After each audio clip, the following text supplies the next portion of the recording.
Yeah. I had it set up to record, so I didn't have the stream tracks on. And my stream track was 4, not channel 1 for some reason. All right. We good to go? I'm so sorry about all that. Sorry about the technical difficulties. Dude, this has been a nightmare. No worries. We're getting back into it. We're dusting the boots off. It's been a while. But yeah, I just wanted to say thank you guys. This should be fun. And it's nice to meet you, Floppa. And also, did we want to like declare our biases before we start? You guys have watched this before, right? Oh yeah, Andrew definitely won. I haven't. I've been saving myself to watch it here. Twitter. I've seen clips on Twitter, but I chose not to watch it because I wanted to watch it here. So I just want to put I've watched it before, so this isn't a quote unquote true reaction. Number one. Number two, yeah, I am ideologically, before we get started, right? I think most people here, I'm ideologically inclined to distrust the state, right? So like, I kind of want to be on Candace's side, but also I know Andrew Wilson, and he has been nothing but amazing to me in real life. Like when I got nuked on Twitter, he helped me get in contact with somebody on Twitter. When somebody put up a fucked up, like edited clip of me on his channel, and I like DM'd him, he was like, dude, that was one of the editors going rogue. I apologize. I'll fix it immediately. Like, he's not a piece of shit in real life. So I just like leave that out there to begin with before we get started. Other than that, like, you know, I'm ready to go. Yeah, my bias is I think that Candace Owens is a retarded person. And she did help to prove me right in this video. We do have, before we start, we'd have Griffin 1 for $5. Always love to see him. It's not a Zulu stream without technical difficulties. This is tradition. Candace Owens gives me a headache. This will be good. Yeah, let's get into it. I've also got the speed run timer ready. Very quickly, my biases here is I hate everyone here for a different reason. So, but I mean, if Andrew Wilson's nice to you, that's great. Outside of that, but ideologically, I've seen some clips, and I'm just like, okay, well.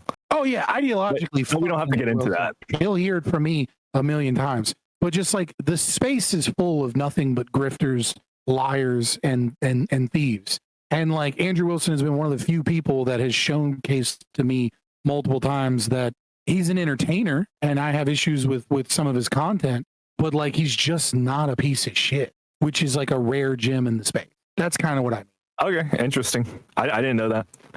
Yet again, I've never met anyone who's known him or talked to him. So yeah, I mean, I've met him in real life as well as you know, on, you know, back when he was a smaller, you know, streamer. I've done several debates on his show, or I've done a couple against him. Sounds good. Let's get it.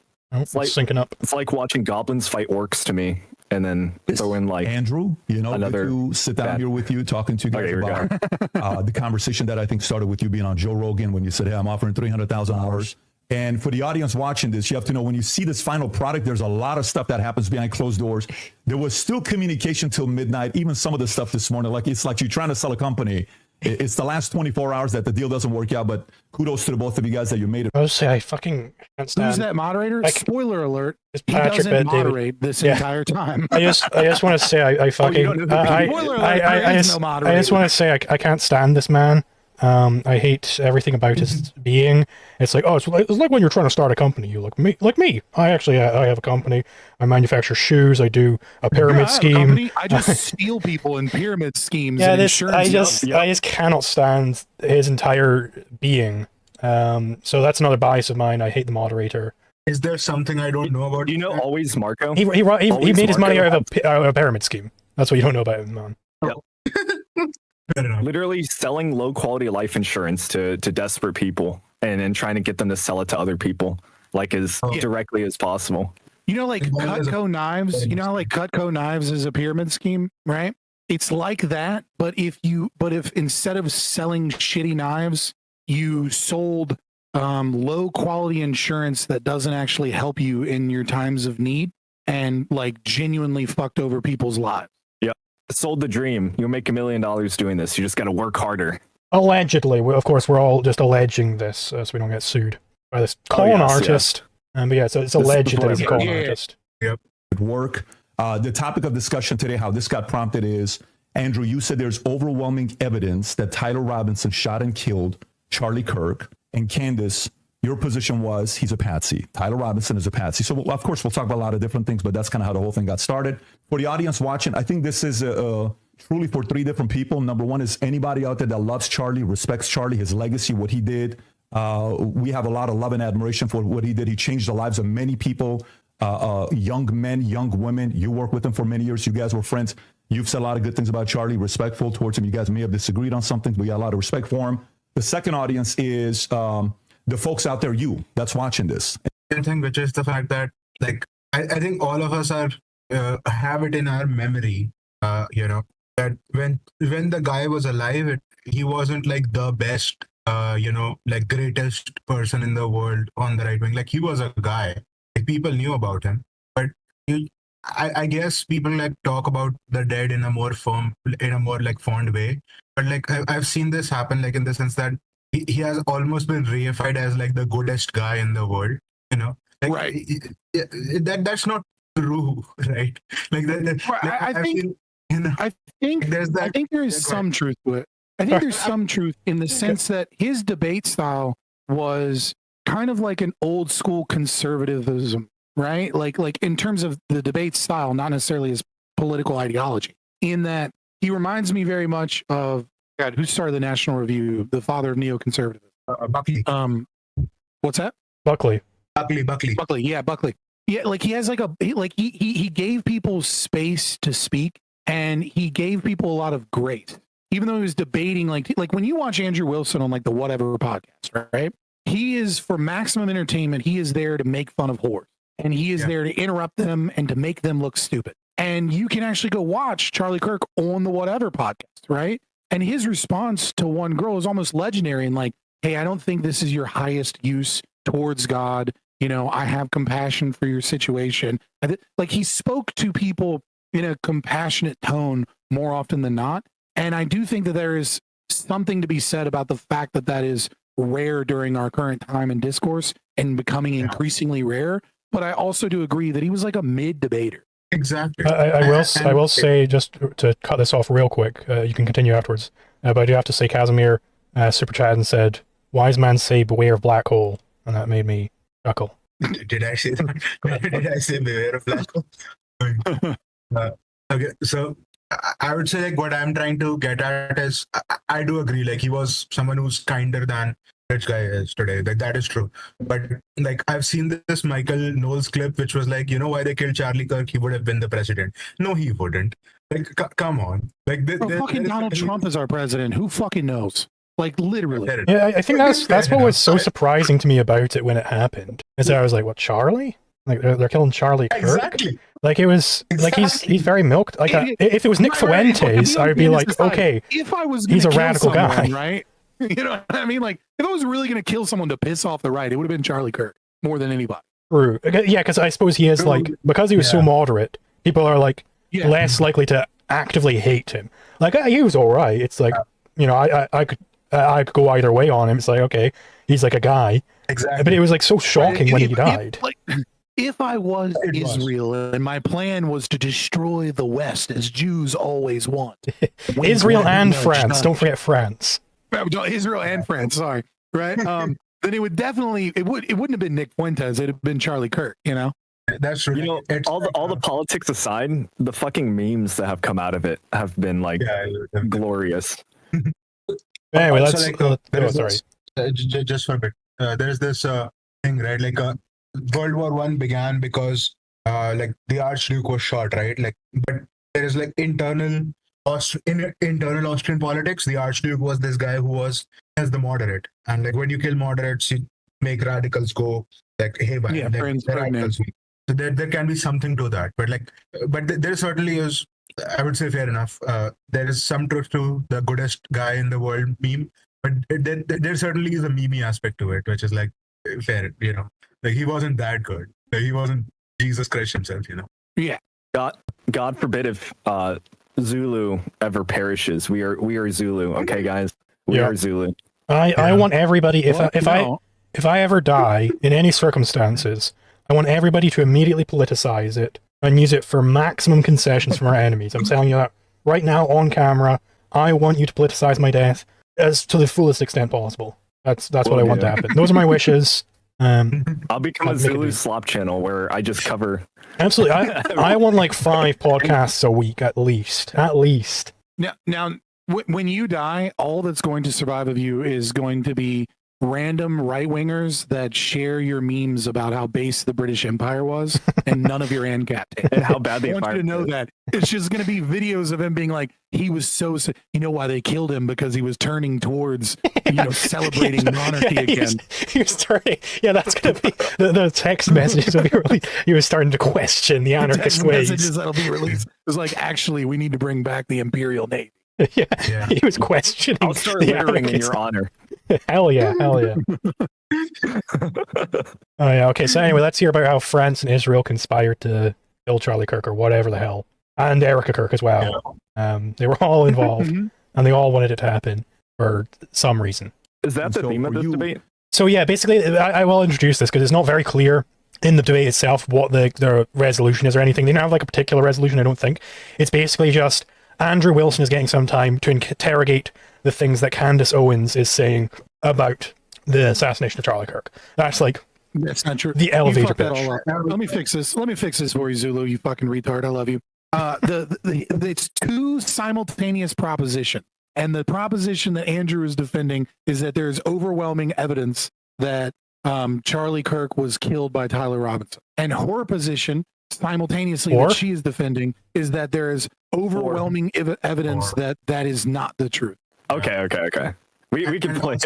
I don't think that's not necessarily like okay, sure, but like it also it's completely stupidly. I agree with you. The structure is basically Andrew gets some time to interrogate Candace gets some time to interrogate his interrogations, and then just kind of ends. Right. And she gets time to do ad reads for herself after taking $300,000 to do it. I cut out all the ads, don't you worry. Lord. I don't want to hear about Patrick Bet David's shoe company anymore. Again, he's making shoes. He's all her ads. He's a shoe huck. No. If you watch on PBD's channel, then it's his ads. Oh, okay. Yeah. I also want to ask something to Fabian, that is like Andrew's face usually like that, or does he do that constipated look for debates? Yeah, he does. He makes a lot of weird things. Okay, fair enough. You've been wanting something like this to take place, and kudos for Andrew for coming out and saying, hey, I want to have this conversation, and for Candace to accept it. I will say also real quick, I do like the format where they're able to bring in clips. I think that's a good innovation, and especially for this type of debate. So you have the ability to say, I agree, I disagree, comment to all the stuff that you're doing online. And if you want to see more of these things, any of the 3 channels subscribe to The Candace Show, The Crucible. I'm sure some of the people from Crucible are watching as well, and the PBD podcast. The more you subscribe to this, the more we're able to deliver these types of conversations to you. And last but not least, it's about the two of you. My goal is to speak as little as possible. 99% of the time, it'll be you guys speaking, and the audience will be able to see it. If I jump in, just so everybody knows on the back end, both have agreed. In the back, there's 3 people representing Andrew and 3 people representing Candace to do fact checking. So at any point, if somebody makes a claim, the other can say, can we fact check this? I can jump in and say, fact check this. Even if folks in the back can say, fact check this. So it is a very fair conversation. Well, what if the fact checks were done by Israel? Sorry. Yeah. It's true. It was done by France and Israel and Erica Kirk. And so with that being Mark says, my goal is to farm content. Patrick Bateman, David. Imagine if Candace comes across a Jewish French person ever. Oh, she's gonna blow up. Maybe that's does anybody know if Macron's wife, if she's got any Jewish heritage? Oh my God, it's gonna be over. You mean his husband? Yeah, his husband. Oh Jesus, because Candace Owens is I think she's a grifter, but she might actually just be 90 IQ. Because there are this new wave of 90 IQ conspiracy theorists, and she might just be one of them, based on how she pronounces goddamn thing.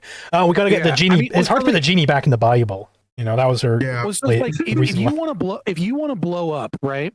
I think this is one of those things that people I really can't stress enough. And I know it's kind of a mid-wit take to talk about IQ in terms of audience, right? But understand that I base this upon one premise, which is I believe that the majority of audience, when it comes to political content, what they like to hear is someone articulate their own ideas a little better. And so what that means is that the best content that you can create towards your target audience is just a little smarter or a little more thought out or a little bit more concisely put towards what it is that they want to hear that affirms their beliefs. And so if you want a large audience, right, just looking at the distribution of IQ, there's essentially two groups that you're shooting for, 100 to 115 or 85 to 100, right? Like 2/3 of the population sits there. And so like that's going to be the easiest way to make it, if you will, if you're a grifter or if you're producing a lot of content. And it's very obvious that Andrew's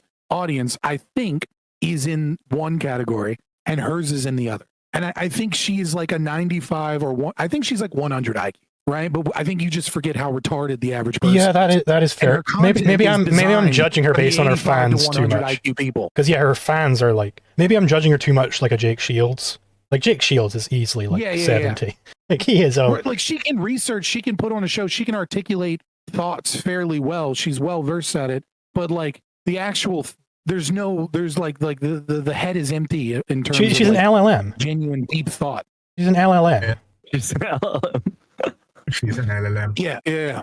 Said kudos to Michael Knowles. Your name was mentioned a lot. You missed that right now. The last 10 minutes we talked about you. There's a lot of love and respect. There's also a very funny thing, which is the fact that Candace Owens is evidence why you shouldn't do affirmative action based hiring, because she was hired by Ben Shapiro for only one reason. We will not state that reason. Because she was black and she left the left. She's a woman. She's a black woman who left the left. Exactly. and that is gold for Ben Shapiro back in 2017 or whatever. Yeah. Look at the fruits of that decision. I'm just waiting for Candace and Fuentes to finally come out about their relationship.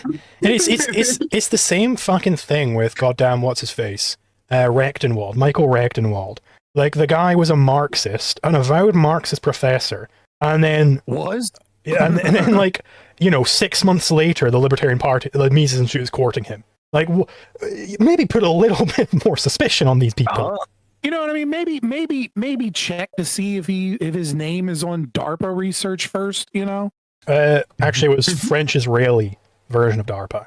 You're getting your facts mixed up. I should have memorized a bunch of Candace Owens-isms for this debate. The only one to mind is put the genie back in the Bible, or hit the nail on the money. I'm not gonna lie, dude. As a lover of black women, all I can think about is that one clip where she's fucking moving her head back and forth, and I'm like, yo, that thing goes crazy. That thing grips. I'll never unsee in my mind. You know what I mean? I'm just saying, Candace, if you're out there, if you're watching this, just know that I have masturbated to you before. Moving on. Respect here mutually from both parties, all three of them here. And then, of course, the cream of the pie. That started this conversation. And he also volunteered, but it ended up being this format that we have here today. So with that being said, Andrew, your claim is overwhelming evidence that Tyler Robinson killed Charlie Kirk. Opening statements, opening comments. Sure. And I will say that's a brave... I would say it would be a brave resolution to take if he was debating somebody who wasn't Candace Owens. Yeah, I think the biggest thing, you should never take something that overwhelming evidence is just such a dumb thing to say. It should just say like a preponderance of evidence or I lean this way because the evidence or even switch it around. It has not been shown that he's not the killer. If he could somehow sneak that past. That's the right way. But of course, right anybody worth their salt is going to go, no, you're making the positive claim, so bitch. But if he could frame it as Candace making the positive claim, that would be the ideal situation for him. And I will say, I was watching the null, like it's what is the term? The legal term in civil matters, not in criminal matters, right? The legal term in civil matters is a balance of probability. Yeah. Right. There's a balanced probability. Like all the evidence points this way. And I will say, Andrew's going to do his opening statement here. I was watching this live and live tweeting it, in fact. And this is the first time that Candace Owens' audience found out what an opening statement is. They had no idea. They were like, bro's reading a script. This debate's scripted. How dumb is he? Yeah. It's an opening statement. And then she says she's not going to do an opening statement, but then just kind of does, but she's just complaining. Anyway, let's continue. Casimir is putting our estimate at 14 hours at our current rate, so we gotta shift this along. Actually, This is EFAP right now. Yeah, that is literally every single one of these I do. Let me see if I can speed this up. Will that work? What I mean by overwhelming is I just find it very convincing. I think that's what most people mean when they say overwhelming evidence. So I have a brief opening statement. On September 10th, 2025, Charlie Kirk was murdered. Many of you Was it already really know September about the 10th? events which occurred Like a day after before Kirk's death. 9/11? You remember the ghoulish laughter, celebrations, and madness we saw from leftists all over? That's even more evidence that it was them, right, boys? Exactly. From TikTok invasions, There's only raids, one step posts on left. social media, The clues. destruction of memorials and things like this. Within weeks of Kirk's death, a cottage industry began to form, peddling various alternative theories on how he died. What special interest may have killed him, what nations were involved, and was our own government one of them? Because this was the first nationwide traumatic event in Gen Z's lifetime, the demand for answers was severe and palpable. Was not the fucking first nationwide traumatic event. Like, didn't we just do COVID? What do you mean? I think he's meaning more like a single, like, snapshot type of deal. Oh, okay. Fair. I think when he's saying trauma, he's not talking. I mean, like lockdowns were obviously traumatic. But I think he's thinking of like this is kind of like the first 9/11 for Gen Zers. You know what I mean? Like oh, there was the world on this day, and then the next day the world was different. Political violence, if you will. Yeah. Yeah. And I understand. You know what I mean? Like we lived in one world. We lived in the 1990s until September 11th, and then all of a sudden we lived in the new era. Yeah. 9/11 was Charlie Kirk.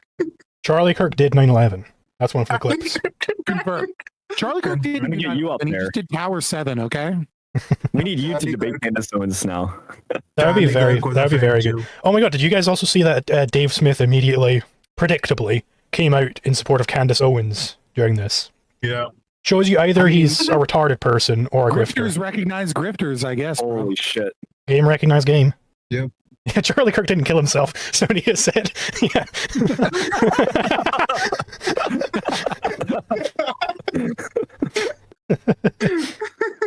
All right, with 3 minutes Leading 40. theory from the conspiracy verse is that Israel worked with the United States government to murder Charlie Kirk. Within a day or two of Kirk's death, Ian Carroll claimed that Israel killed Charlie Kirk. Another And the retard. conspiracy caught on like wildfire. This theory was built on one misleading piece of evidence.